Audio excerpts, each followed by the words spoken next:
All right, I'm Harley Gentry from Shamrock Productions, and welcome to today's podcast. With me, we have, Batman. or so he thinks. Batman. Ironically, today we're going to be talking about Superman and what would make a great Superman game. Um, Batman, what do you think, in your opinion? Like, do you think that Superman as a character could make a fun video game? Needs more Batman. It needs more Batman. Yep. Everything needs more Batman. Okay. So, as we all know, Rocksteady is behind the popular success of Batman Arkham Asylum and its sequel Arkham City.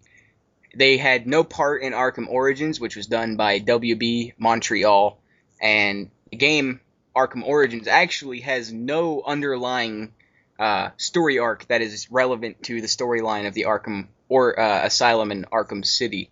Uh, and you can kind of see this when Rocksteady refers to its video games. They refer to it as a trilogy in reference to the upcoming Arkham Knight, which we'll talk about that later, not Yeah. in this episode. Oh. So, and there's actually a rumor going around, uh, McDoogle. I don't know if you know this, but there's a rumor going around. I guess it started sometime yesterday or the day before that Superman is supposed to appear at the end of Arkham Knight, which is supposed to be like, an Easter egg that's saying, Rocksteady saying, hey, our next game is going to be Superman. Hey. Um, would you give credit to that rumor? Do you think that is something Rocksteady would do?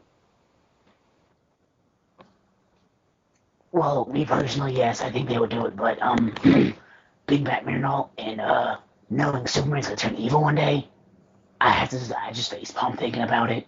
There should be no Batman, no Superman in a Batman game. I'd rather have Deadpool in it than Superman. I don't think people can hear you because of your Batman voice now. It's starting to get muffled, but so you do not think Superman should be in a Batman game? Exactly. I'd rather have Deadpool in a Batman game, and Deadpool's Marvel and Batman's DC, so it wouldn't even work out. Exactly. Okay.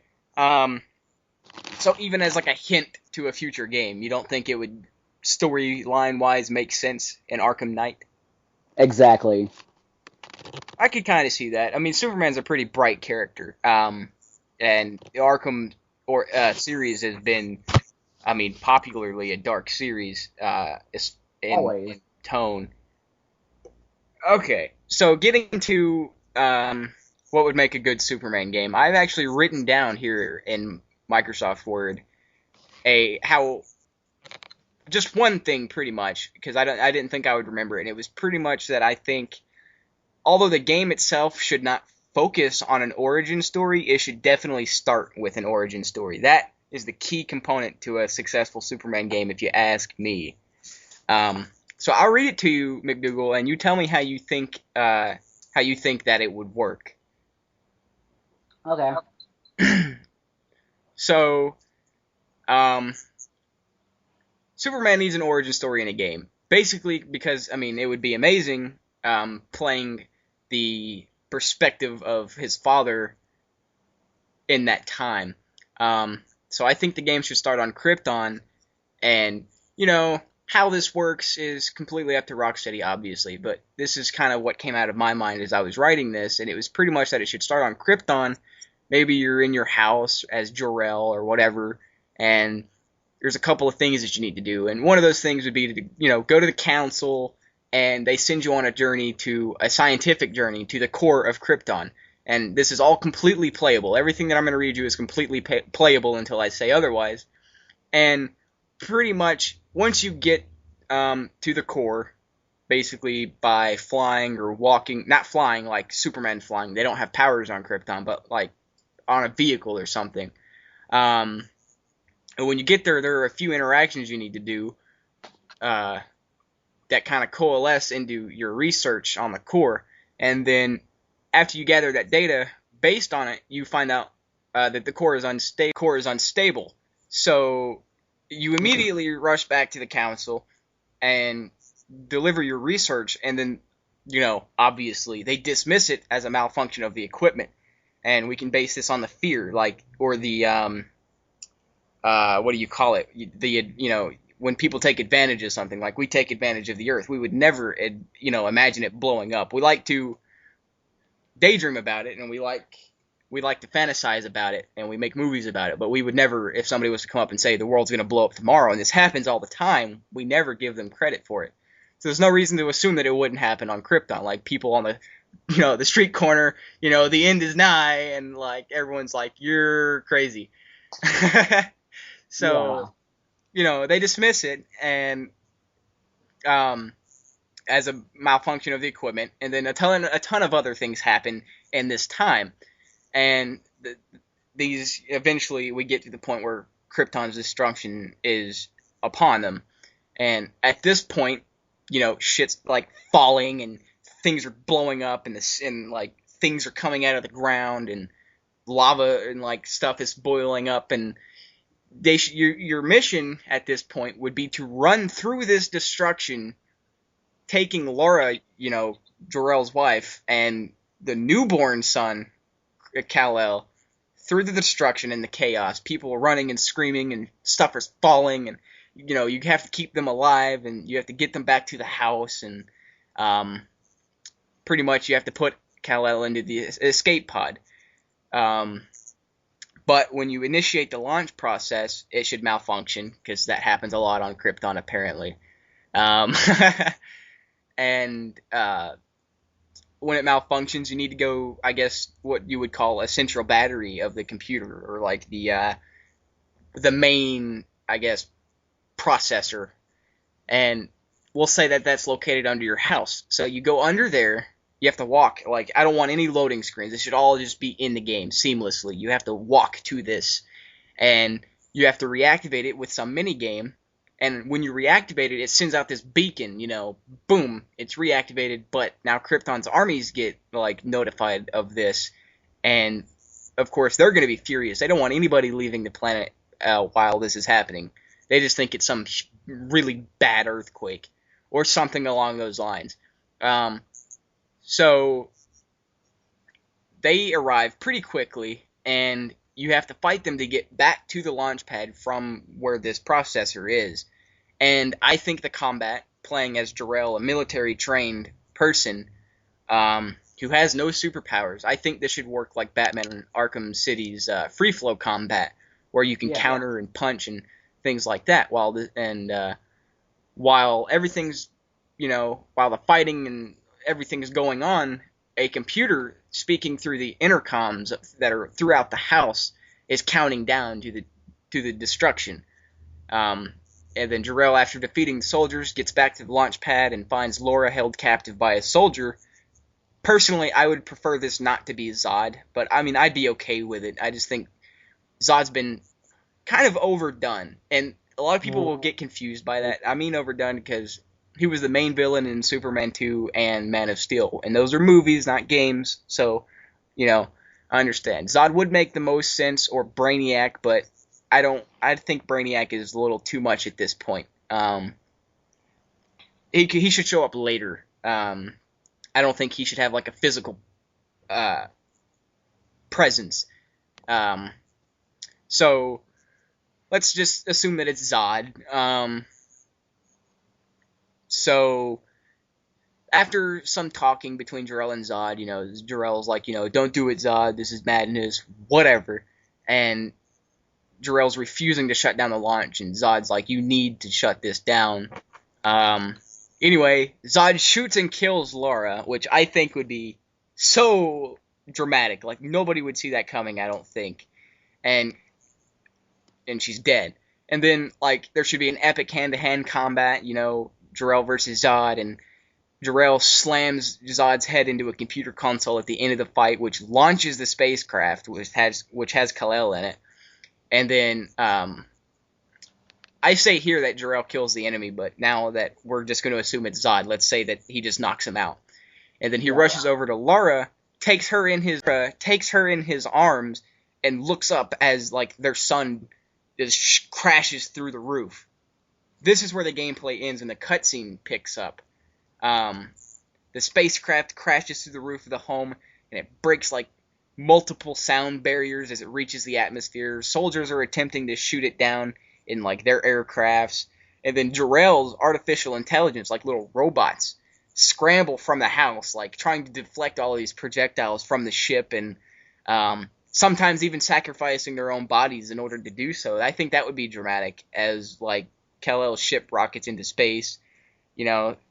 But once it gets past the atmosphere, the planet explodes, and then it sends out this shockwave, which just like, oh my god, like rockets it towards Earth.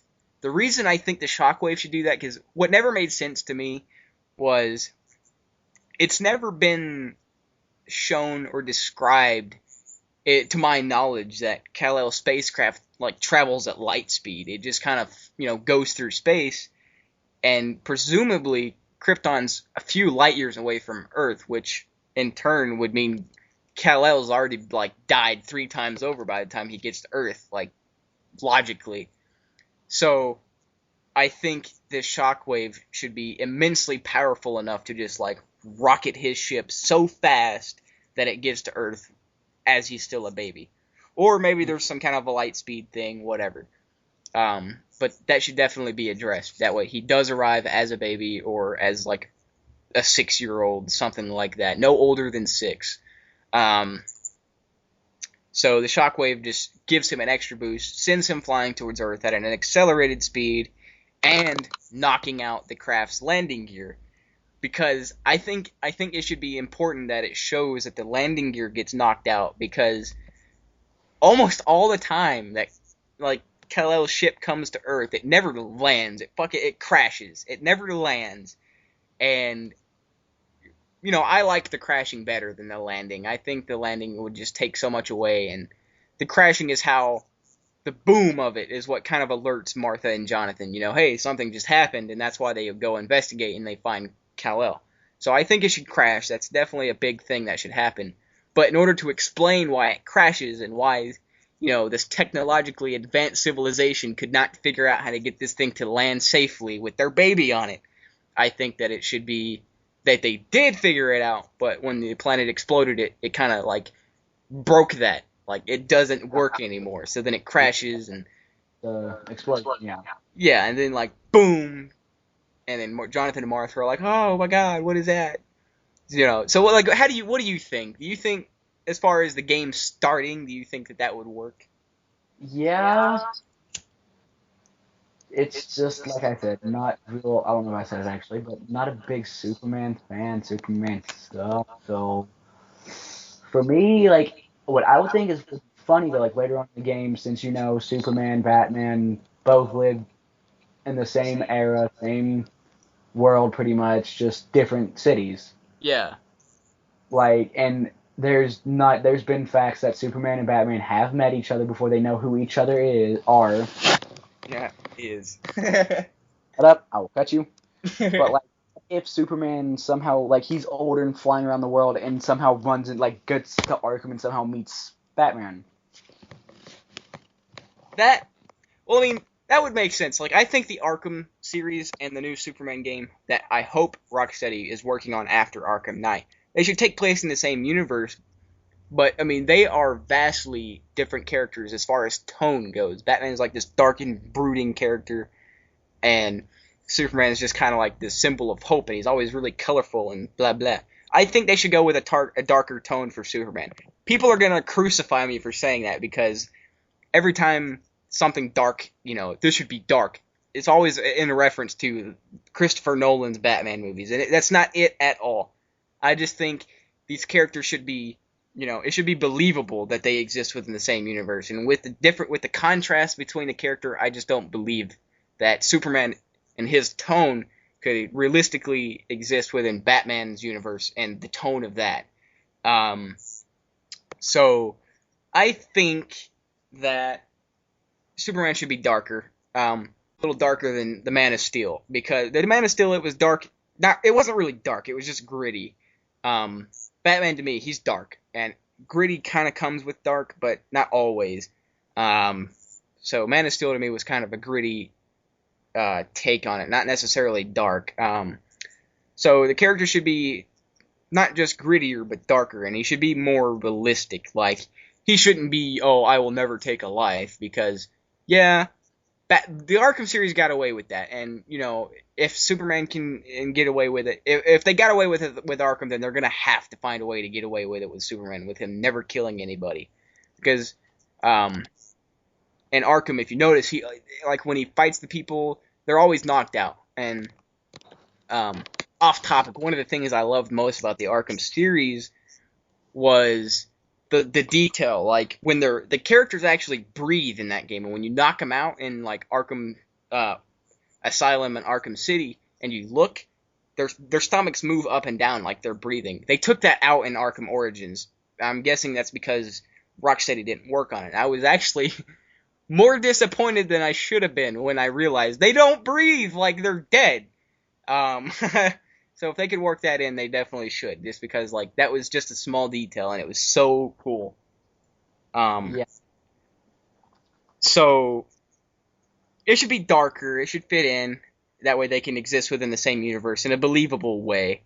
And also, more importantly, since they got the voice actors from, like, Batman the Animated Series to voice most of the characters in the Arkham series, it would only make sense to me that they would do the same for Superman. So Tim Daly, or however you say his name, Tim Daly, should be brought back and voice Superman. He has like the perfect voice. He voiced him in the animated series and quite a few other interpretations of the character.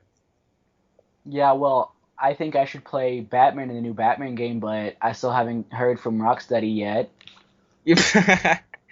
Okay, but like, yeah, Tim Daly is like synonymous with Superman, and just like Kevin Conroy is with Batman. I think Or that's. Adam West. Every time I think about Adam West being Batman, I laugh a little. I die a little inside when I think of Adam West, because like that I was. actually, okay, getting off topic here, sorry. I actually saw one of like the original Adam West Batman series, and no, I could not look at Batman the same way for a couple of weeks after seeing kapow. Like, I was the same way. That's probably where all the Robin hate came from, even though it's a little late now, because like everybody loved Robin after that like show, and then like he became a cool character, and then like, I don't know what happened, but within the last 10 years or so, Robin just became pretty much like Sean said, like Aquaman, because like nobody likes Robin. He's like this fruity character and nobody likes him. It's like, wait a minute. I used to think Robin was pretty fucking cool.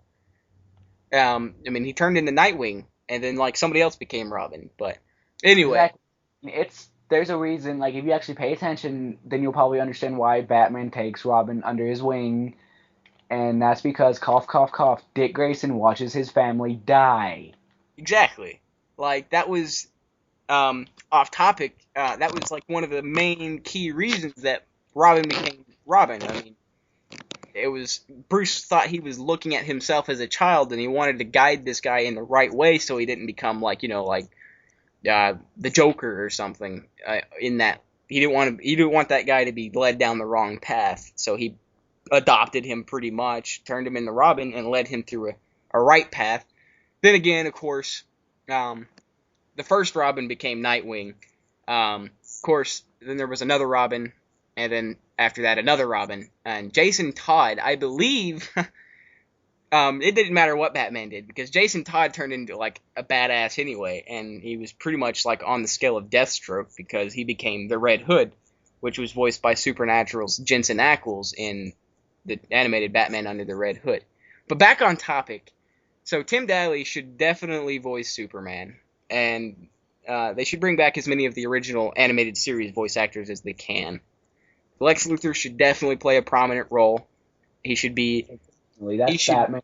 I mean, that's Superman's Joker right there. exactly, pretty much like Lex in the Superman game that I think Rocksteady should make should be a mastermind. Like I'm talking on scale, if not better than.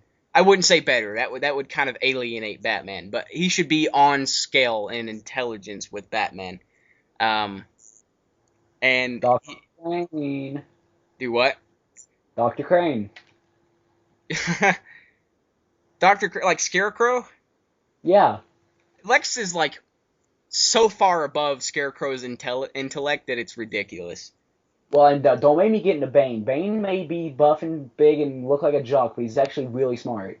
At least Yes, the original Bane was. yes. Like I will give you that. A lot of people don't know that Bane is a lot more than like that original '90s Batman and Robin. Bomb.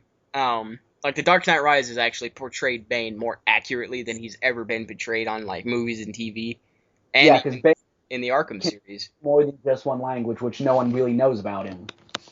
Yeah, Bane's what is he? He's Hispanic. He's a Yeah, Hispanic and Lucha. other languages. So Lex should be pretty smart, and I think that intellect should play so hardcore into the storyline of the new Superman game. And I don't think you should be Superman the entire game. Like after he lands, I think you should go play as him, like as a, let's say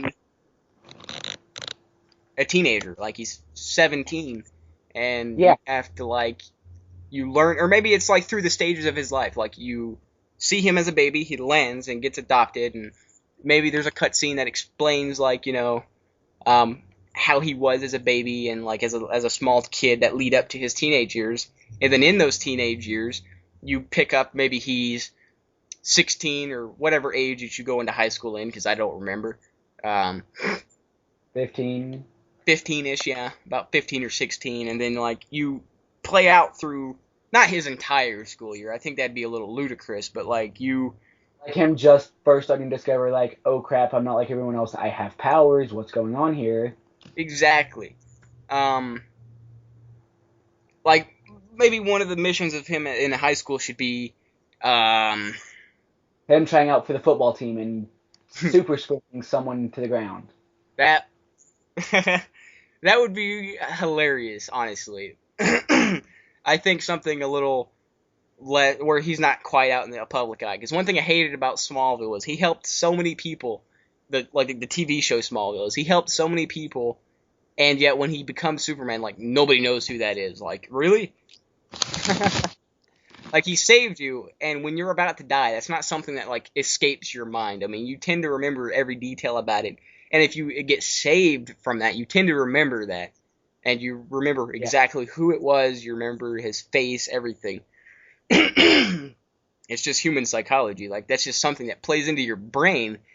So like one thing I hated about Smallville is when he becomes Superman, like nobody remembered that like that's Clark. Like Clark saved my life and he was pretty strong, so like I'm not gonna connect that to Superman.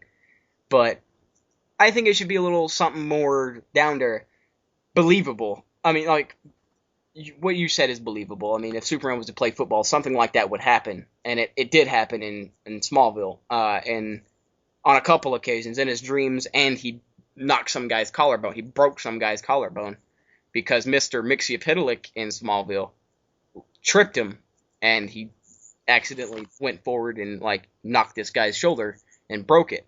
So if that were to happen, something like that I would expect. Like, I would be okay with something like that. Like, take a page out of Smallville. Like, he's playing football, he trips and knocks this guy's shoulder out. And he discovered, but I don't think, like, something like that would really, make him go, oh my god, I've knocked that guy's shoulder out. I must be, like, super strong. I mean, like, that could happen to anybody. I mean, if you trip and hit somebody's shoulder the wrong way, it's going to knock it out of place. It won't shatter it, but there's no way that Clark's going to know that. So I think, Unless he happened to break the shoulder and then somehow magically get X-ray vision. but then like consecutively like that, I don't think that would consecutively like that. Like he trips and knocks some guy's shoulder out, boom. Oh, now I have X-ray vision, and then he sees it, and then it's like, oh, I shattered his arm. Well, I have X-ray vision, so maybe I have super. Like I don't know. It should be like slower. Maybe the first thing he discovers is X-ray vision. Maybe something happens. Maybe he Looking at Lois in high school and kind of accidentally sees through her clothes. yes, like something like that. Like this game has to be not necessarily for children. It should be on the level of the Arkham series. It should be adult in tone. So like maybe he is walking, through the girls' locker room. Maybe he's walking down school hall and like this girl goes in the locker room and it opens to barely where he can see like a butt cheek or like a boob of a girl, and it closes and he wishes that he could see through that door, and then boom, he's focusing because he really just wants to see through it, and now he can see through it, and he's that's when he discovers his X-ray vision. Or he's working on the farm with Jonathan, and like something happens, and let's say something falls on Jonathan, and Clark just happens to be there. So instinctually, being, let's say, 16, 17, he reaches up to catch it. Like, I mean, if something flies at my face, the first thing I do is to put my hand out and like either catch it or stop it. Even if it's bigger than me, like it's either gonna take me down with it and kill me, as long as it doesn't hit my face, I'm okay. You got. That's all you got. That's all you got, your face. So like that should happen. Like something out of the corner of the eye, something like kind of shifts in his view, like in his peripheral vision. So he instinctually looks over and like covers it with it, like he covers his face, and it hits. Let's say, I don't know, like they got a tractor up on a jack and they're talking in front of it, and like the jack kind of shifts and the tractor falls, but he catches it and boom, he discovers his super strength. His super speed, that would be something he discovered pretty early in his childhood, because I don't know of any kid, not nowadays, they're all fucking like fat and lazy, but like I take that. But he's on a farm, so like, growing up in the South, a lot of people, farmers who have kids, they don't have the luxury of being able to play video games because their parents are raising them to be, farmers, to take over their business, their land, and be productive with it. So a lot of these kids, they don't have that luxury. So when they want to play, they play on the farm, they run around, because they don't have video games, and so maybe Clark, being a farmer's adopted son, he would be running around quite a bit, so he would discover that super speed pretty early on. Now flight, that should be, I'm not sure how, like I don't want to get into how he's going to discover that. Maybe he falls and like, oh, now I'm floating. But I think flight in a Superman game should work a lot like a jet in, or the controls of a jet in like Battlefield or Grand Theft Auto. I don't think, just by flicking the stick, he just turns and goes that way. I think it should be like, if you use the left stick, then yeah, he'll turn and go that way. But if you use the right stick, like the right stick should control the direction he's moving in. Like you push up, you go forward. You push back, he goes backward. You push left, he'll kind of strafe to the left, or right, he'll strafe to the right. But the right stick should control, down would make him go up, and if you hold it down, he'll eventually go all the way up and do a backflip. And then front would go all the way down and do a front flip. But if you push on the right stick to the left, he should tilt his whole body like a jet in Battlefield. Like you hit the right stick to the left, and the jet kind of rotates. Like if you hold it that way, he'll just kind of rotate while flying forward. But if you tilt it just a little bit to where he's on his side, and then you pull back, he should do like a sharp turn. Like that's how I think the controls should work. Superman Returns did really good with flight. Like it was fun. I didn't feel like I had a lot of control over what was happening in the air. Yeah. And then, his abilities should work like Batman Arkham, the Arkham series gadgets work. Like they should be, you should select them through the D-pad, and he'll have X-ray vision. I don't want to see I don't want to see is microscopic vision, because I just don't see that applying. I mean, X-ray vision would honestly end up working a lot in the way that Batman's detective mode worked. Batman's detective mode was pretty much Superman's X-ray vision, with a few like mechanical, like aesthetic things going on, like the pulsing and like the noise of it. Like Superman, he should have that X-ray vision. I don't know if it should pulse, but I mean it should be kind of similar to that because it's basically the same thing. Super hearing should play in effect. I don't think it should be like an accessible superpower. It's just one of those things that only happens when like the game needs it to happen. Super speed should be done in a way that's if it's going to be done. Like if you can't do it in a believable way, then do not do it. Like super speed is not a necessity for Superman. And this was proved pretty well in the original Christopher Reeve Superman movies. As long as he can fly, has his frost breath and his super blow breath and like laser vision and super strength, and you don't need super speed. Honestly, his powers are kind of already way out there anyway. Like, pull them back. Go with New 52. Like Superman, he's indestructible. He's not really indestructible. He's just extremely durable. I mean, you hit him hard enough, long enough, and eventually he'll start to bleed. It's just like he's more Tough, Armageddon.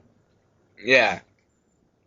And one of the main characters should be one of the main villains should be Doomsday. Like Lex is the main villain. He's the one that's behind everything. Maybe Doomsday crashes on Earth the same time Clark does, and then Lex originally was going to use him as or maybe he keeps him locked in a lab and he's studying him, or something like that. And then Superman comes around and Lex is all like, "Oh, now I have the perfect opportunity to test this out," and then he sets him free, and then that right there is perfect for like, oh my god, massive battles. I think things should be destructible. They should use Frostbite 3.0. Yeah. I think things should react realistically to the powers that you're using. Like if you land softly, then wind should kind of like shoot out and blow dust and stuff. Or when you take off, wind should kind of shoot out and blow dust and stuff as you go up in the air. And if you land like harder, then like it'll start to crack. And if you land like, super hard, it'll put a crater and stuff like that. Let's see. There was I lost my train of thought. Wow. What were you gonna say about what you were telling me earlier? Oh, I feel stupid now because when you left, I thought you left the recording on and I was talking to myself. No. Well then, where do I start? I don't know. I guess just repeat whatever you said when I left. Okay, well, for those of you out there who don't already know, that didn't take the time to find the saddest Easter egg in Batman Arkham City, I think that there should, like Brainiac, as Harley said would be good for this, but there's an Easter egg in Batman Arkham City where you go to the place where I think it was Bruce, Crime Alley. huh? I think the name of that place was Crime Alley. Yeah, where Bruce literally watched both of his parents die just for Hugo Strange to say something like, "How does it feel, Bruce, to be on the very stones where your parents died?" Yeah, like the way we talked about this before we started the recording again was we think that something like this should take place within the Fortress of Solitude, which should be an accessible and completely explorable area. The Batcave was. Do what? The Batcave was. I don't think it was in Arkham Asylum. I don't remember. It's been a while since I played it. You blow a hole in the wall and you can go back and forth for a little bit. Yeah. Take place in the Fortress of Solitude, and maybe, the computer's completely accessible. Like, it'll tell you so many different things about a lot of different things. Like, it'll tell you about everything on Krypton. It'll tell you about how the war started, or like, certain areas. It'll tell you about Kandor, or people of your family, like Jor-El, Laura, and Kara. Of them. Do what? Like, play little videos of your parents and stuff. Yeah, like how they met, and things like that. I mean, that is something a child would want to know. Like, if you figured out who your parents were, like in this universe, say you figured out your parents were, you're gonna want to. Eventually, questions will come up, like, well, how did you guys meet? Like, that's just something you ask your parents, eventually. So it would make sense for me if Jarrell was to put, like, a documentary or something that would document that experience. Like, me and your mother met, and this is what she was doing before we met, and I was doing this, and then we met, and then this happened, and then you were born, and then boom, Krypton died, we all died, now you're the last one left. Like, that would be extremely morbid, but it would make sense. um, so, let's say there's a code that you put in, and it'll unlock this video, like the destruction of Krypton, and Brainiac is narrating it, and it shows, like, your parents dying, and Brainiac says something along the lines of what Hugo Strange did when Batman stumbled across Crime Alley, and, like, his parents' bodies were outlined, and like, there was, like, a rose right there, and a note from Hugo Strange, and it was kind of, unsettling. Like, it was the coolest thing, and it was pretty sad. Like, if you think about it, Hugo Strange had to have walked out there and re-outlined the body of his parents. They were in perfect position where Bruce's dad was laying, and then how his mother landed on top of him. Yeah, and I don't think something like that would withstand 30 years' time, or however old Bruce is. I think Hugo Strange went back out there and outlined it just to, like, throw that in his face, like, your parents are dead. So Brainiac should do something similar. Hugo says, and I quote, "How does it feel to stand on the very stones where your parents' blood has ran? You're such a marvelous subject. Not wait to crack you, Bruce." Yes. So something along those lines, but I know the last couple of words have to be right.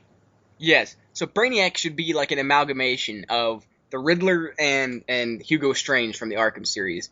He shouldn't be like a prominent role. He should just be there. You should just be able to feel his presence. Like, you unlock that little clip and Brainiac's all, I destroyed your planet, and your parents are dead, whatever he says, and then he's all like, Earth is next, and then boom. There you go. You just set up your next big villain for the next Superman game. The first one's okay. Now that I think about it, Doomsday's probably not a good idea for, like, a first villain in a Superman game. Because if they do Doomsday, I want it to be like it was in the 90s, and he should, like, flat out kill Superman, which is, like, my favorite superhero ever, and I would probably cry forever. But that is something. Like, let's say they do another trilogy. Doomsday should definitely be the last villain. We'll just say this first one focuses on, like, Lex, and he, like, throws the city into chaos, and there's, like, villains and criminals everywhere. Like, he gets that giant suit and starts busting walls down in the prisons. Yes. And I think unpowered criminals should play just as much of a role as the superpowered or the criminally insane villains do. Like, Superman is all about, like, taking out all villains, whether they're powered or not. And I think it should be more of a puzzle, because you can't just walk out and, like, crack somebody upside the head when they're not superpowered, because you might, like, kill them. But there should be definitely that aspect. Like, they should not all be powered. You need to feel like Superman, and part of that is saving people. And I was gonna pull a Superman, like, saving people and hunting things, but which is basically the same thing. And there should be buildings that are on fire that you need to go put out, and cats out of trees, and people falling. Like, side quests and stuff. Yes. Like, you're just flying, and somebody's falling, and you're like, I'll save you. And, like, planes crashing, and definitely play a prominent role. And Lex being the main bad guy in his power suit would be a good villain, a first villain. And that could definitely set up his mastermindness. And that would be a great villain for the first Superman game. The second one, first one. Do what? Except for one thing. What? What does Lex Luthor have besides the power suit? He's smart. Super smart. No. Well, besides that. It's nothing about him, it's a possession he owns. Kryptonite. He owns a lot of kryptonite, which would make it almost impossible to beat him. which I never understood because, like, they say on countless occasions that kryptonite is the rarest material ever in the And universe. everybody can seem to get their hands on it. Batman has so many, it's not even funny.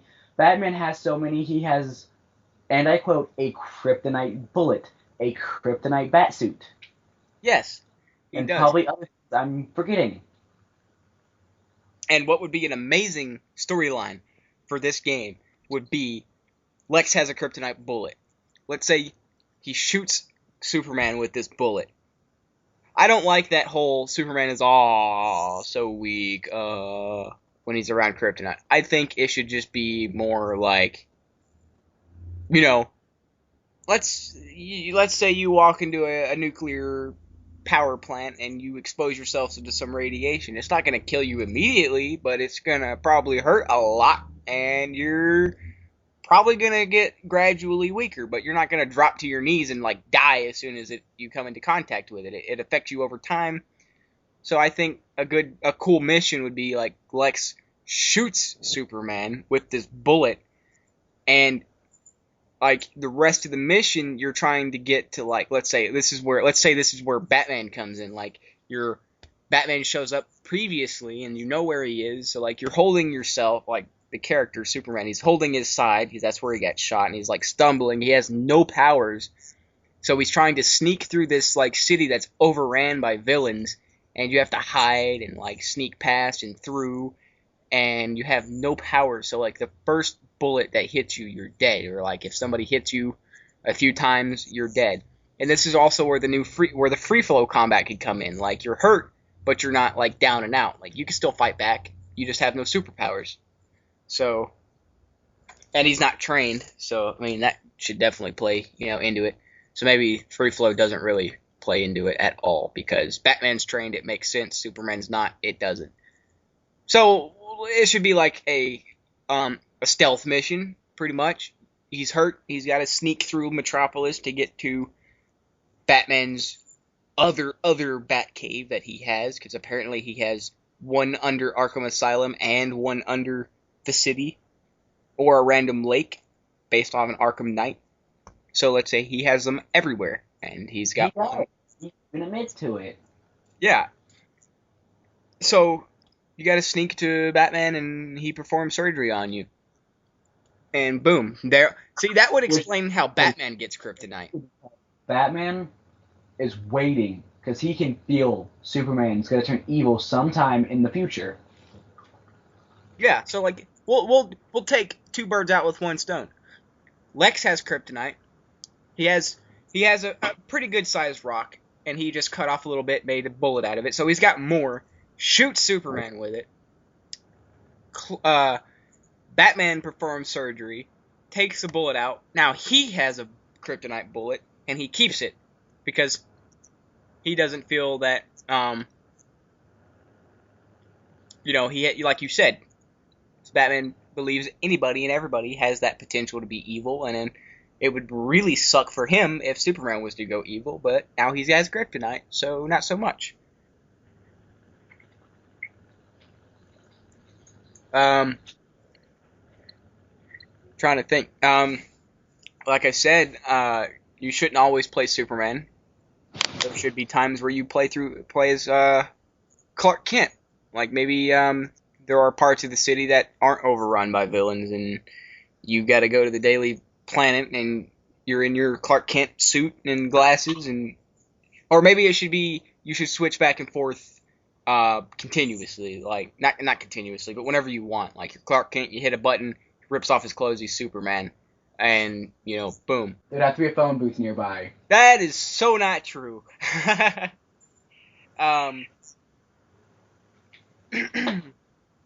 I think it should be like you can switch back and forth, but you should be out of view, like a Skyrim kind of thing where you crouch down and like a little eyeball pops up, and if it's just closed, then you can change into Superman and nobody knows. But I think you should be able to change into Clark Kent, go to the Daily Planet, get a mission, and it's a stealth mission. You have to sneak through this area, take a picture, boop boop, take it back to the Daily Planet.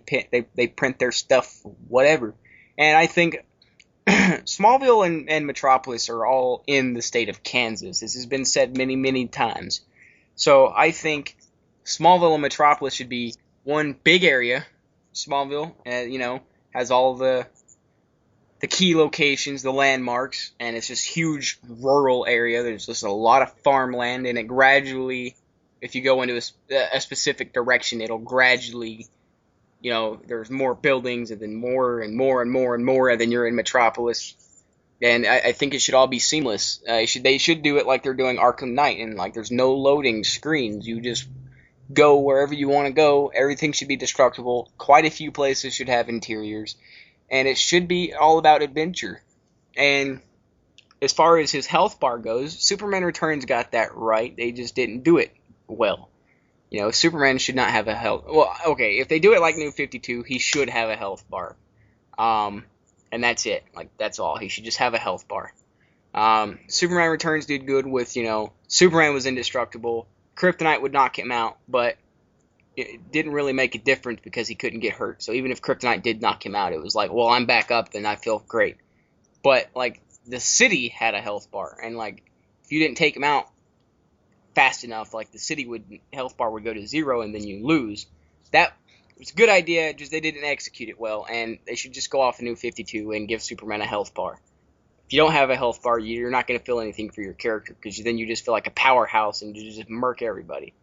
At least that's how I felt in Superman. I didn't care. I dropped out of the sky and started killing everybody because I didn't care. You can't hurt me. I'm Superman. I'm indestructible. Like, I will kill every single last one of you and not care. Exactly. Like, I'm not worried because you can't kill me. And it just took so much away from the game. It almost kind of forced you to care about the city, and you really didn't. It was more of, okay, well, I don't have a health bar, so I'll just kill everybody. I'm not going to die. I don't care. And that's all it was. It just kind of focused it away from your character. So City having a health bar, good idea, poorly executed, and probably won't, in my opinion. I mean, it was a good idea. It just won't work, if that makes sense.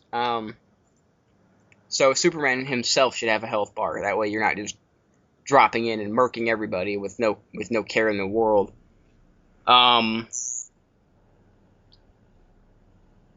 Now, Harley, Yeah. with your permission, if you don't mind, I would like to go off topic for a little bit. About? Have a little bit of Batman Arkham Knight talk. Yeah, let's get into that, because Arkham Knight is coming out here pretty soon. It was just recently talked about in Game Informer magazine. So, yeah, what do you want to say about that game? Like I told you earlier when I thought I was talking to the camera, but I wasn't.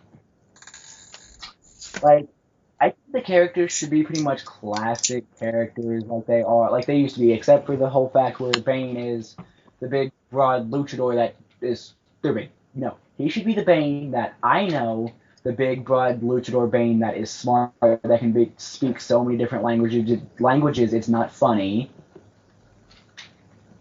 Yeah, I agree. Like, I think after Batman and Robin with George Clooney, Bane and his whole, like, and his credit pretty much just went so far downhill, because in that movie he was just criminal that they were performing experiments on, and this crazy scientist who also happened to be the boss of Poison Ivy injected Bane with this thing, and it gave him, like, super strength, and he hit this button, and it was like he was on steroids, and he was all between himself and Superman, like Clark Kent and Superman, his glasses. I'm surprised he doesn't, like, get confused. If you notice, when he rips his shirt off and becomes Superman, he has that curl parted to the other side. Instead of being on the left, I believe, it goes to the right. Yeah. So, is there anything else right now that you would like to talk about with Arkham Knight? I mean, we're going to do an episode on it. Podcast. Okay. But, like, just the fact that, to those of you watching right now, just like I said, big shout out to the Game Theory, to the guy who does the Game Theories. You guys really need to go look him up. He's an intelligent man, and he does a lot of things. He's pretty much fan-based.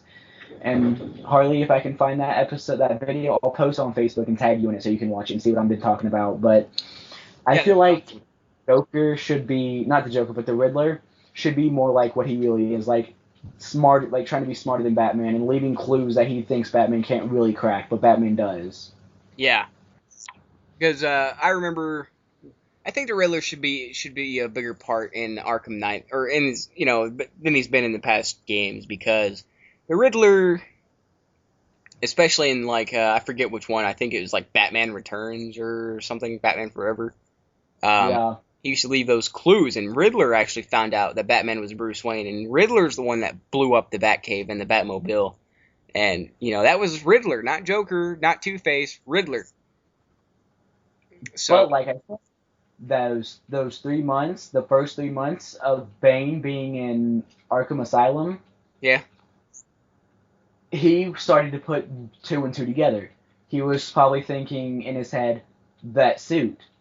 No man in this world can have that suit with no powers, those gadgets. But wait, who's the richest person in Gotham? Bruce Wayne. Puts two and two together. Bruce Wayne is Batman in only 3 months. It took the Riddler longer than that. yeah, exactly. I will agree. Bane is so underhandled in like almost any form of media. I think maybe I think maybe books portray him better, and like the TV, even the animated series, which so many fans are like just praise. I mean, I praise Superman the animated series and Batman the animated series. They were both phenomenal. They were great, but people praise that series, and it's like, but Bane still wasn't portrayed the right way. He was still a bit of an idiot in that. Exactly. So, yeah. All right, everybody. Thank you for watching the podcast. I know it was a little long. Thank you if you guys stayed with it, and I hope you guys learned a few things about Batman and Superman. Tell us what you think about our ideas for the Superman game. Tell us if if Batman's games continue to be made after Rocksteady finishes Arkham Knight, which is their last one. People seem to think that WB Montreal is going to pick up the IP and keep making those games. So tell us what you think about that. If you enjoyed watching, like, subscribe, +1, and share this video.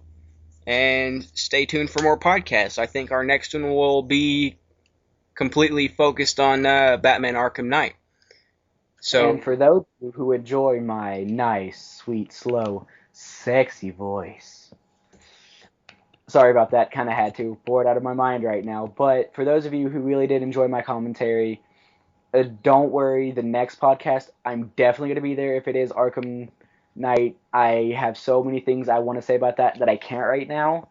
And like I said, I'm one of the biggest Batman fans you can find, so I think that would fit me perfectly to be there. So yeah. I'll talk to you. I'll guess I'm out, guys. I'll talk to y'all then. Yep. So stay tuned. We'll have that Arkham Knight thing up by next week. We're going to be waiting for Sean to get back on McDoogle. So probably tomorrow we'll have it filmed. By next week we'll have it up. Thanks for watching.